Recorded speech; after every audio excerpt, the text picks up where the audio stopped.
আজ যারা তোমাকে ইগনোর করেছে একদিন তারাই তোমাকে খুঁজবে, কিন্তু তখন তুমি আর আগের মতো থাকবে না। আজ তোমাকে কেউ গুরুত্ব দেয় না, তোমার কথা কেউ শুনতে চায় না।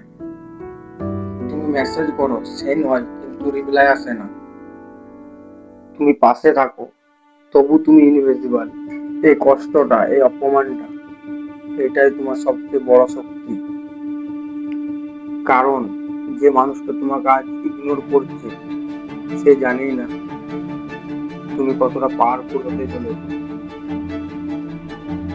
চুপচাপ কাজ করো, নিজেকে চেঞ্জ করো, নিজেকে এমন জায়গায় নিয়ে যাও যেখানে তোমাকে ইগনোর করাই পসিবল হয়ে যায়। মনে রাখো, আজ তারা তোমাকে চায় না, কিন্তু একদিন তারাই আফসোস করবে তোমাকে হারিয়ে। বাই।